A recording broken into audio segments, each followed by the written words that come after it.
Hey everyone, welcome back to another edition of my videos. Today I wanted to show you one of my club matches that I played recently. This was a match against someone that I've played before, but perhaps maybe about 5 years ago, so quite a few years ago. I won the last game that we played against each other, but I do remember that game being quite complicated, and actually I remember making, I think, a mistake in the middle game at one point in that particular match, but I got very lucky because I managed to pull it off in the end game. Interestingly, I remember at that time in my life, I was going on a bit of like a losing streak. I'd lost like maybe my first 2 games of the season. Actually, he kind of helped me break out of that losing streak by winning that particular game, which was really good. So it was an interesting memory that I had. So I guess I came with a little bit of confidence when I saw I was paired up against him, but at the same time I was a little bit apprehensive. This particular player is the strongest player that I've played this particular season. I've had a lot of easier opponents this season, players kind of playing at sort of 1450 up to just like low 1600, so I've not been, I guess, generally challenged like I was maybe the previous season. I think my strongest player I was up against that I lost to was like a 1950 or something, which is of sort of our national grade, which is pretty decent player. So in any case, the game started. He played the move d4, and in this position, I decided to play for my usual crazy gambit styles stuff with the move e5. So I now played my Unglen gambit, and I was expecting to go into my Charlotte gambit after moves like this. I like playing this line. It's dubious. I don't care. I just enjoy playing the positions. I get a nice active position as black. But instead of this, my opponent did not capture. And again, you know, this is what I find quite funny. I've been playing this line. I've played this line 3 times now in my last 3 online over the board games, and every single one of my opponents has decided to climb this gambit. They clearly are too afraid to go into my prep. So in this position, my opponent played, I guess, the first blunder after my blunder with e5 by playing the move d5. It's not a great move.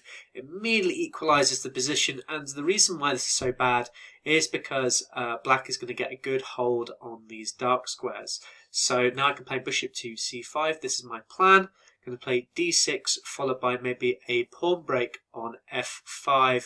Open up the position and give myself a 2-to-1 pawn majority, and then get my king castled to then attack. Oh, excuse me.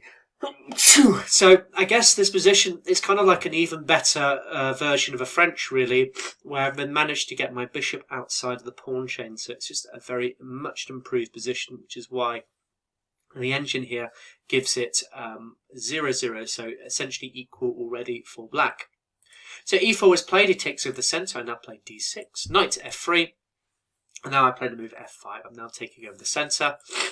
He obviously does not want to capture here, so this is just going to allow me to develop my pieces. I've got a great position, 2 bishops out on really active squares, and I've got this semi-open file for my rook to dominate down. So instead he decides to defend it with his knight. I now put my other knight onto f6, hitting this pawn. And here my opponent now defended his pawn with his bishop. And notice here now that he's actually threatening to take on f5. And at this point I did think for quite some time already in this position, because, well, there's kind of a big decision coming up for me. And it's namely what I do about this pawn. If I just take here, the problem with this is now the bishop can take back. And then after the knight takes, for example, then he gets his knight in the centre and it's hitting his bishop. And actually, I didn't really like the look of this position. My king does not look super safe on the king's side. He hasn't got his main defender there. Albeit, again, if I whack on the engine, it still says that I'm doing absolutely fine. And in fact, actually, black is doing slightly better. So I found that quite interesting that the engine didn't mind this position. Having said that, even after moves like this, a better move instead of recapturing with the knight would just be to simply castle. And actually this bishop looks a bit ridiculous on this square. Instead, if he took the knight first, again, I did worry a little bit about this particular line, which kind of went something like this. The knight captures, and then after the bishop captures back, taking here again. It just didn't seem quite right. I thought maybe white was going to put quite a bit of pressure on me. So if I just whack on the engine just to see if that actually pressure was any good, turns out it seems okay to me. You know, I wonder if a move like this would be any good. Oh, well, of course, you can just do that, can't he? So, yeah, he has to definitely castle first. Okay, and let's see if queen here it's suggesting. Okay, so in actual fact, I can transfer my knight over to the other side, and it seems to be okay. There is this move, but I can counter it with this. Okay, so it turns out that move was no good then, so that's pretty interesting. In any case, I didn't like the look of this, so I decided to go for quite a bold decision, and I decided to castle here. This is the idea. The pawn is going to take on f5, and when he does this, I'm going to push forward with my pawn, and that's exactly what happens. He now took, and I push forward my pawn, now forking both his bishop and his knight. Well, he has to deal with this threat.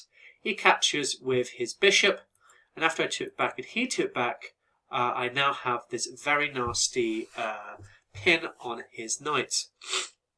So, yeah, this is really good for me. It looks like I'm going to win a piece. The good news is for white, he can defend this, and that's exactly what he does. He puts his knight, his queen into the crossfire, and it's now being pinned. Well, it's now, you know, this knight is still pinned if it moves. I'm just going to take the queen. Here I took back, putting more pressure. I've got two attackers, he's only got one defender, and he now puts his knight onto f to d2. A bit of a strange move. I don't think I really particularly like it. The simple problem with it is quite simple. This bishop is now trapped. There was a potential queen line, but I can't actually play it just yet, and we're going to look into why I can't play it in just a moment. I honestly thought he was going to go for something like this to defend, and I was getting a little bit worried about my position, because quite simply I was very worried about maybe the knight jumping into this square.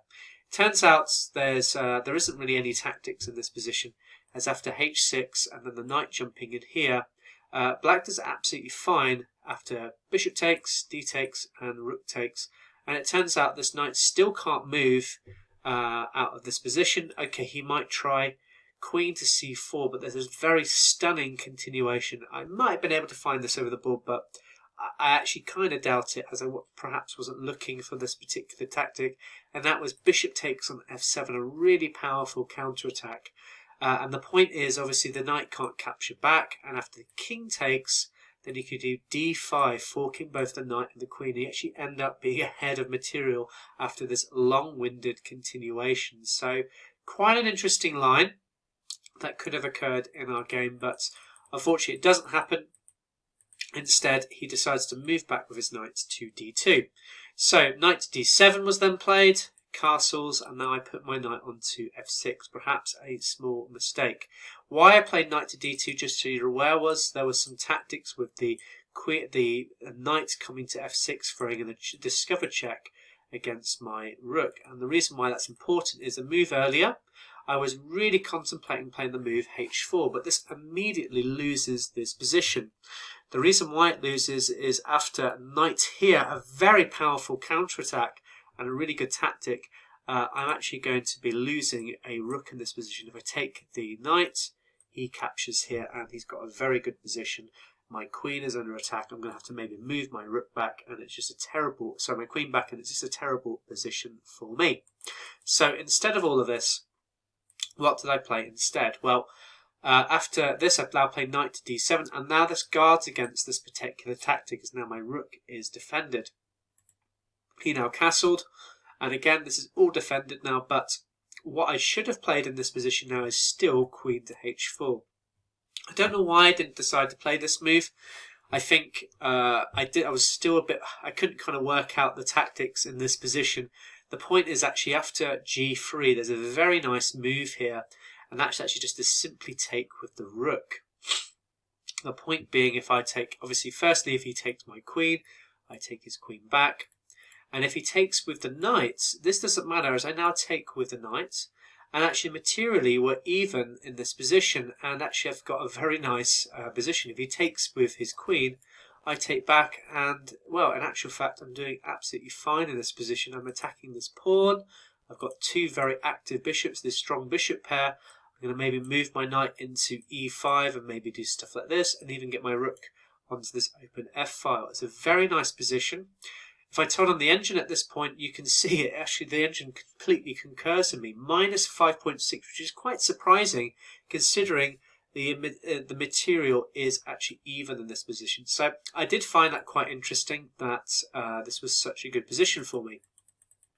So in any case, I missed that move. I started playing knight to f6. It's not losing, but it's just perhaps not the best line, as now white can come with a small sort of counterattack now. He took, I took back, and now he put his queen onto c4. There wasn't really a great square he could go to. I did think about him playing maybe knight to f6, but against this, I was going to play the move that I ended up playing in the game. So after queen to c4, I now played the move queen to g6, a really nice move. And it's such a good move because I'm not only threatening to equalize the material, I've also got this dual threat of coming here, and there's actually very little white can really do about this. So he first now puts his king onto h1. Perhaps not the best move, but I'm really not sure what else he could really do. He could try maybe queen to h4, which at least stops this idea, but at least now I pick up a pawn and I'm doing absolutely fine in this position. So yeah, interesting move that he played here. Now played king to h1. I kind of felt that was maybe his only move, but now I capture this pawn, and I'm just threatening just to come to d3.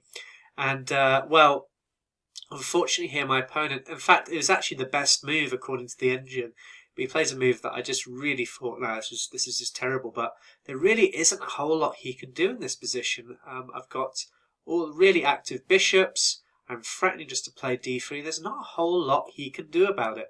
Here in the game, he plays the move b4, now hitting my bishop.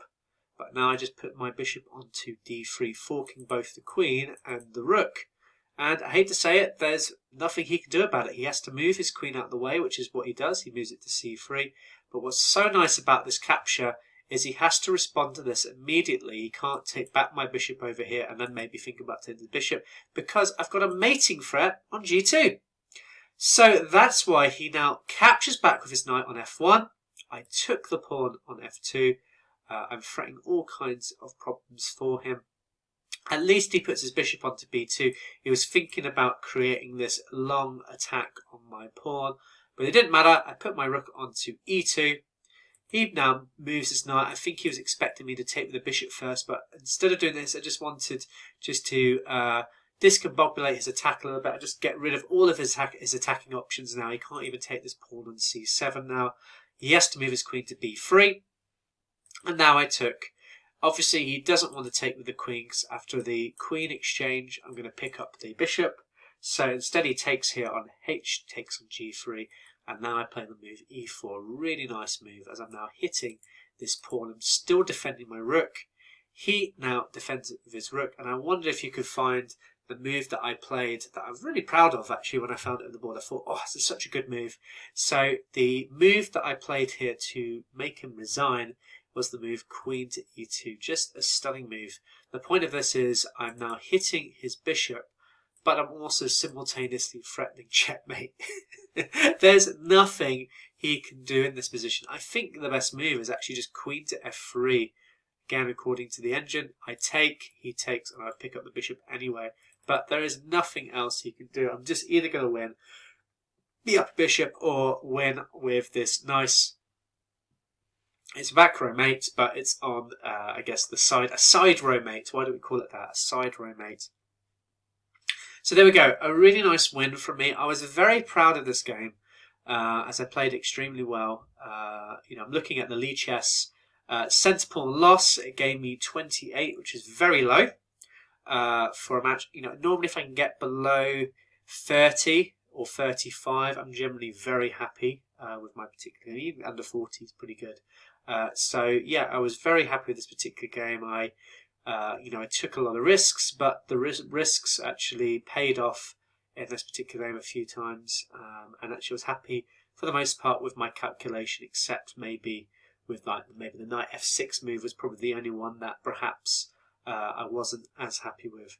In any case, I hope you enjoyed this video. I'll hopefully post some more of my analysis. As I said, this was a recent one.